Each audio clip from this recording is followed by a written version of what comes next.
Assalamualaikum warahmatullahi wabarakatuh. Nama saya Musonep, mahasiswa semester 6 Universitas Pekalongan, Fakultas Perikanan, Prodi Budidaya Perairan. Pada kesempatan kali ini kami akan mengulas tentang tugas dari mata kuliah bioteknologi tentang pemanfaatan bioteknologi berbasis mikroorganisme guna mendukung peningkatan produktivitas perikanan nasional. Keberhasilan dalam aquacultur sangat dipengaruhi oleh kemampuan membentuk ekosistem yang mampu mendukung kehidupan ikan yang dipelihara dan penyedia pakan berkualitas dengan harga yang terjangkau. Pada ekosistem perairan, khususnya di lingkungan budidaya ikan, mikroorganisme memiliki peran yang sangat kompleks dan penting.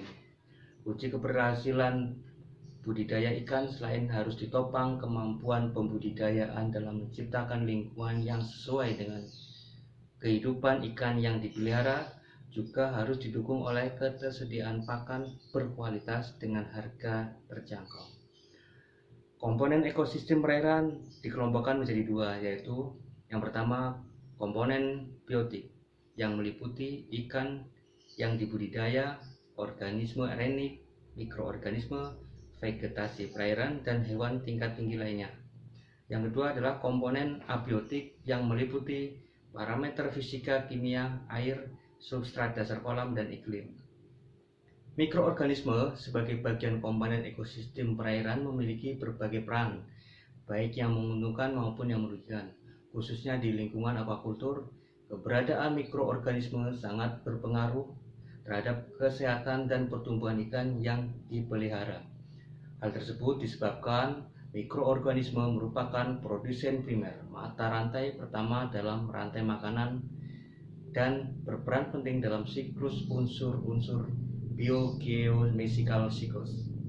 Melalui penerapan bioteknologi berbasis mikroorganisme, limbah perikanan dan air buangan diolah menjadi bahan yang bermanfaat dan dimanfaatkan sebagai substrat untuk memproduksi enzim. Peran mikroorganisme dalam budidaya aquacultur. Mikroorganisme memegang peran yang sangat vital dan mendukung peningkatan produktivitas perikanan nasional. Beberapa peran mikroorganisme adalah yang pertama bioremediasi, biokontrol, pengayaan nutrisi pakan, dan pakan alami. Kita bahas yang pertama, yaitu yang pertama bioremediasi. Bioremediasi didefinisikan sebagai proses penguraian limbah organik atau polutan secara biologi dalam kondisi terkendali. Penguraian senyawa kontaminan tersebut melibatkan mikroorganisme bakteri, kamir alga, dan fungi. Perombakan nitrogen organik oleh mikroorganisme menghasilkan senyawa amonia yang selanjutnya akan mengalami oksidasi menjadi senyawa nitrat dengan terlebih dahulu menjadi senyawa nitrit dalam proses yang disebut nitrifikasi. Pada sistem budidaya ikan secara intensif, penggunaan pakan buatan dengan kandungan protein yang tinggi berisiko meningkatkan kandungan amonia dan nitrit yang berdampak pada pertumbuhan ikan yang lambat dan seringkali menyebabkan kematian pada kultifan budidaya. Untuk mengatasi dampak negatif kandungan senyawa amonia dan nitrit yang tinggi pada kegiatan pemeliharaan, dapat diterapkan sistem resirkulasi. Pemeliharaan sistem resirkulasi dioperasikan dengan memanfaatkan kerja biofilter yang bertumpu pada aktivitas bakteri nitrifikasi, sehingga amonia dari kotoran larva dan sisa pakan oksidasi diolah menjadi nitrit, selanjutnya menjadi nitrat.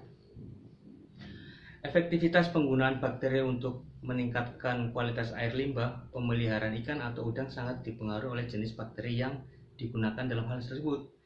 Karena kehidupan bakteri sangat dipengaruhi oleh lingkungan, teknologi mengatasi problem limbah organik pada sistem budidaya ikan intensif dan meningkatkan produktivitas lahan budidaya adalah dengan menerapkan sistem heterotop atau yang dikenal pula dengan sistem teknologi bioflok. Yang kedua adalah pengendalian hayati atau biokontrol. Pengendalian hayati pada dasarnya adalah usaha untuk memanfaatkan dan menggunakan musuh alami sebagai pengendali populasi hama yang merugikan. Pengendalian hayati sangat dilatar belakangi oleh berbagai pengetahuan dasar ekologi, terutama teori tentang pengaturan populasi oleh pengendalian alam dan keseimbangan ekosistem. Beberapa aspek yang terkait dalam pengendalian sistem terpadu seperti penggunaan agen predator, antagonis parasit, patogen virus, pemanfaatan materi organik, pembentukan benih resistensi, imunisasi, dan vaksinasi dengan penggunaan patogen yang tidak ganas, penggunaan bahan kimia selektif, penggunaan senyawa sida bahan alam, pengaturan kondisi fisik seperti pengaturan pH, penanaman bergilir, dan pengeringan. Pada bidang aquacultur, pemanfaatan musuh alami sangat penting dalam menjaga keseimbangan ekologi di bak dan ataupun kolam budidaya, karena dengan mengembalikan sumber daya tersebut ke alam, maka kualitas lingkungan terutama dasar kolam dapat dipertahankan. Proses pengendalian hayati pada dasarnya mengacu pada ekologi alam sehingga menciptakan lingkungan yang sesuai untuk pertumbuhan musuh alami tersebut. Harus dilakukan rekayasa lingkungan seperti memanipulasi suhu dan nutrisi bak atau kolam budidaya sehingga sistem aquacultur dapat terus berlanjut. Untuk keberadaan mikroba positif dan mikroba negatif merugikan di lingkungan akuatik secara langsung berdampak pada pertumbuhan ikan. Sampai saat ini, pengendalian penyakit dan dalam kegiatan budidaya ikan adalah udang di Indonesia lebih bertumpu pada penggunaan disinfektan atau antibiotik meskipun tingkat keberhasilannya relatif kecil. Sedangkan kita tahu penggunaan antibiotik yang tidak bijaksana telah meningkatkan kekhawatiran terhadap produk perikanan dan kesehatan bagi masyarakat. Untuk yang ketiga adalah pakan alami. Salah satu kebutuhan larva yang harus tertangani secara maksimal adalah penyediaan pakan alami yang sesuai baik nilai gizi, ukuran, maupun karakteristik lainnya.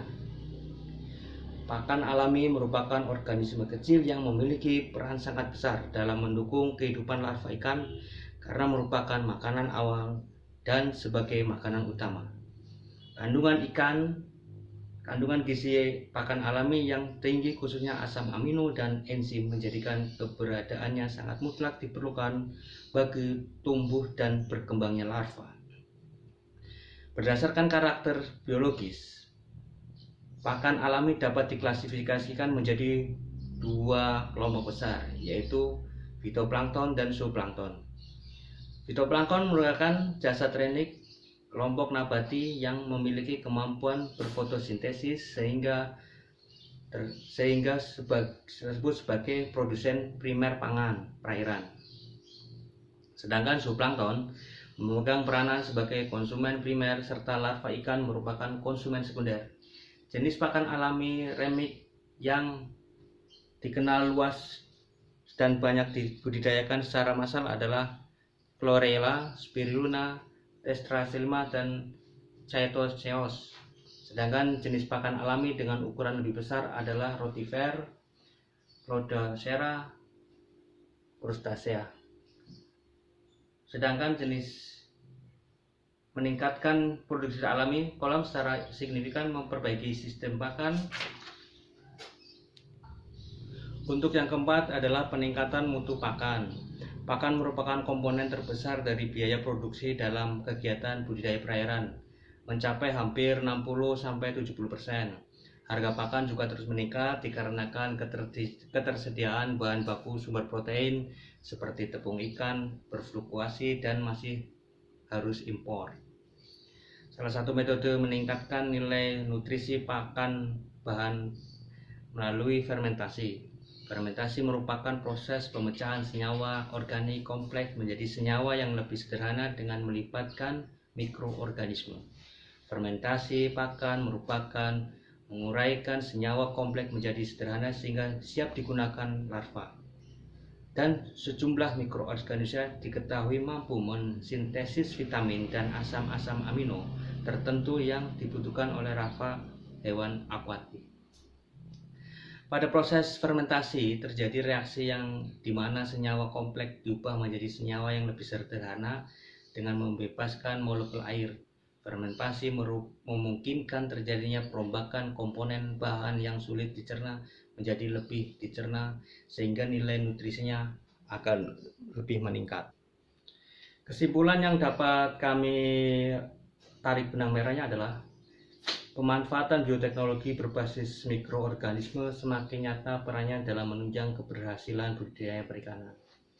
Potensi mikroorganisme mereduksi limbah budidaya menjadi senyawa yang aman bagi ikan peliharaan dan lingkungan semakin prospektif untuk dikembangkan seiring kesadaran budidaya ramah lingkungan dan keberlanjutan.